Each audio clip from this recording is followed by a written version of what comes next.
Mimi naitwa Osod kutokea hapa Nyavuni TV ambao nakuletea kila siku habari za kimichezo. Na leo nimekutana na Said Champion ambaye ni mchambuzi nguli huyu ambaye tunamjua kwenye anga za michezo, mwambii kitu, na nataka nizungumze naye mawili matatu hasa kuelekea dabi ya tarehe 8 2025 March. Habari yako Sidi? Safi, mambo vipi?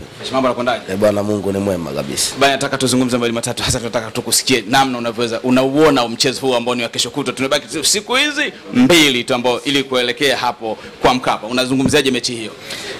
Kwanza itakuwa mechi nzuri, mechi bora, mechi ya ushindani, mechi ya kihistoria, mechi ya visasi na mechi ambayo inaenda kupelekea kutoa taswira nzima ya ligi kuu NBC Premier League katika 2024-25.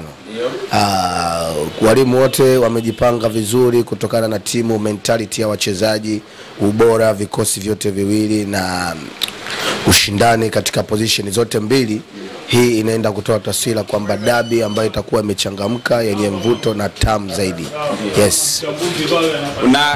Na tunataka turudi kidogo nyuma kwenye rekodi. Rekodi hii imeonekana kwamba kwa upande wa Young Africans sio mzuri hasa kwa mwezi huu wa March. Wewe unaizungumziaje hasa hii rekodi hii ya Simba na Yanga wakikutana kwenye mwezi huu wa March? Unazungumziaje? Kwanza actually mimi naamini kwenye football na professionalism. Siamini katika mwezi, tarehe, siku wala dakika. Kwa training session ya mwalimu huwa anachukua muda mrefu kukaa na wachezaji, kujaribu kuwapa mbinu, mifumo na kuwataka kuwaendee katika hiyo game kwa umakini. Sitaki kuamini kwamba watakumbushana kwamba mwezi wa 3 tulimfunga mtu goli 10 au 15 ili tuendeni kwa sababu ni mwezi huu tukapata matokeo bila kujiandaa vizuri. Kwangu naona kwamba ni lazima timu zote mbili zijiandae vya kutosha, na kama zilivyojiandaa ziende kuapproach game vizuri na ziende kushindana na kutoa game bila kuangalia mwezi, siku, saa wala wakati.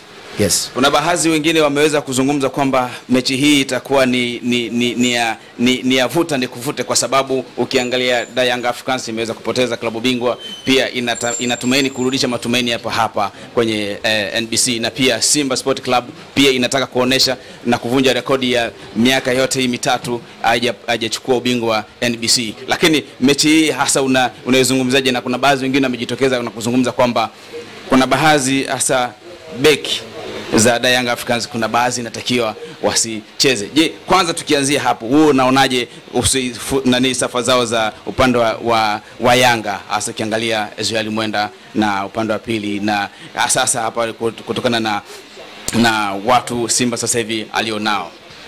Kwanza kwa Young African kipimo halisi ni Simba, kwa kuwa waangalie zile space ambazo walikuwa wanaziacha, wana uwezo wa kuziziba kiasi gani.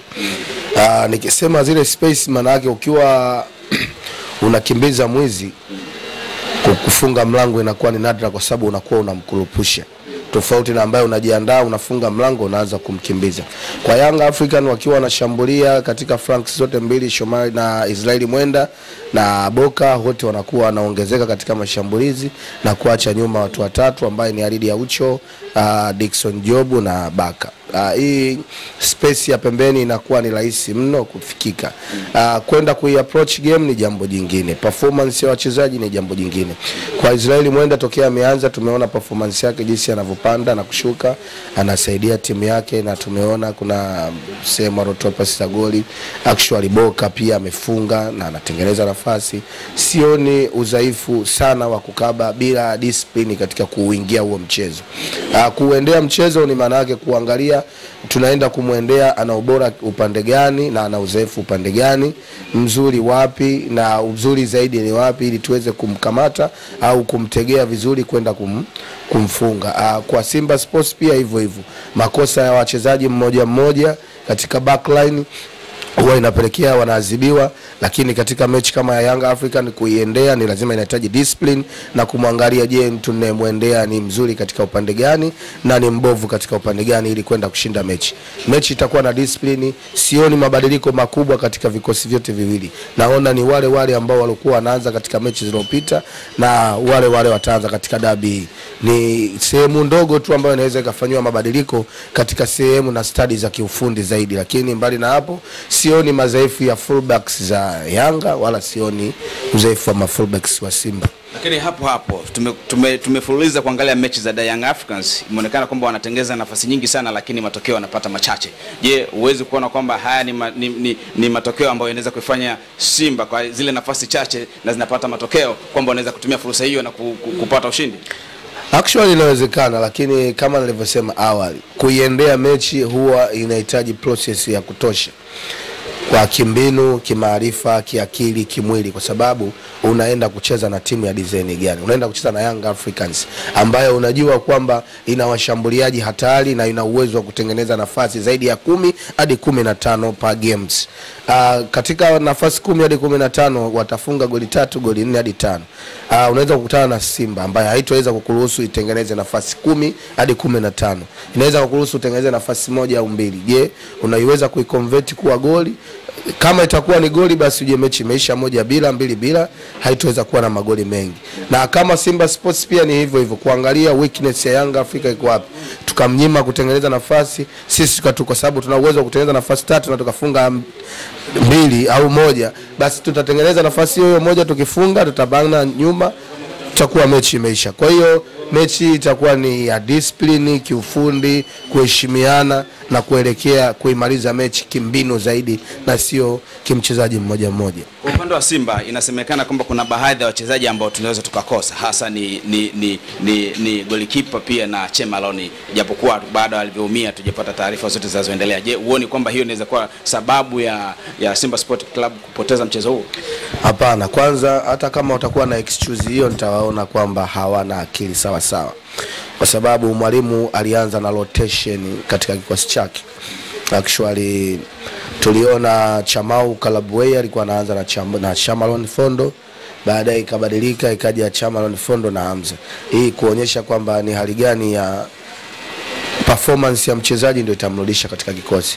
Tuliona Debla Fernandez na Okajefa, performance yao ya Kagoma na Ngoma ikawarudisha katika game. Tukaona pia Dese Mukwala na Ateba wanapishana katika hizo position. Tukamwona Bulldog Joshua Mutale, tukamwona Balua walikuwa wanaanza, Chasambi pia na Kip Dennis Prosper, Ahua na Awesu. Yani hizo ni changing za kawaida. Uti wa mgongo wa Simba ni upo kwa Ngoma na Kagoma. Ngoma na Kagoma, huo ndio uti wa mgongo wa Simba Sports. Na wala si Chemaloni. Yes, sio hapo. Kubadilisha katika backline ni inakuwa mara kwa mara haiwezekani kwa sababu unatafuta combination. Lakini unapokuwa una majeraha, kuna backup ipo ambayo ilikuwa inaanza, ila ilikosekana kuanza kwa sababu ya weakness au performance yake kudrop. Kwa hiyo kwa Chamau Kalabwe ni beki mzuri, inamfaa position na anacheza na mtu makini Hamza. Hapa kuongeza ufanisi na umakini na speed tu ili kuendelea kuweka zone kaisa. Kwa Ping Kamala sio ni shaka, tuna magolikipa worldwide wote ambao walikuwa Simba Sports, na kitu ambacho kinachowafurahisha sana mashabiki wa Simba kwa sababu wao kama Simba hawajawahi kupitia golikipa mbaya ndani ya misimu 8 hadi 10. Magolikipa wote wanaopita Simba Sports ni wazuri.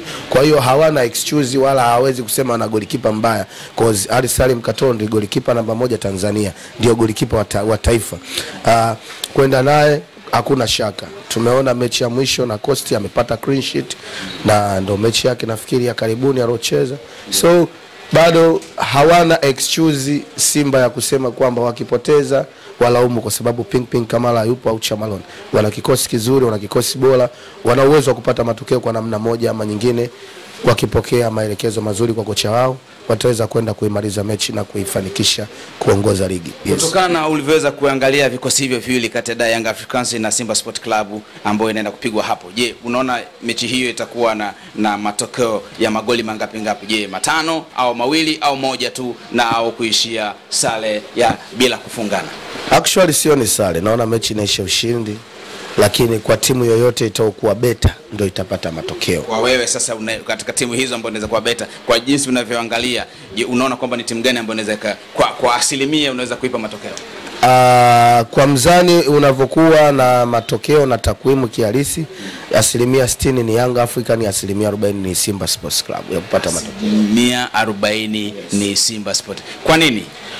Kutokana kwanza Yanga ni bingwa mtetezi moja, pili ambaye amefunga magoli mengi, 3 ndiye anaongoza ligi, 4 tukisema performance na jinsi kutengeneza nafasi na kufunga, na Simba kwa jinsi wanavyoanza kuandaa timu inaonyesha kwamba Simba anaingia kama mtu wa pili, Yanga ni mtu wa kwanza, kwa sababu matokeo ya nyuma na mbeba, ameshinda mechi 4 mfululizo na ndio maana ametoa 60% kwa 40. Yes. Bane, hayo ni maneno ya Side Champion ambao tumeweza kuzungumza naye mawili matatu, ameweza kuangalia na kutazama mchezo unavyokwenda kuisha kwa magoli, hasa 60% amempa Young Africans na 40% amempa Simba Sport Club. Mimi ninaitwa Oswald kutokea hapa Nyavuni TV. Ciao.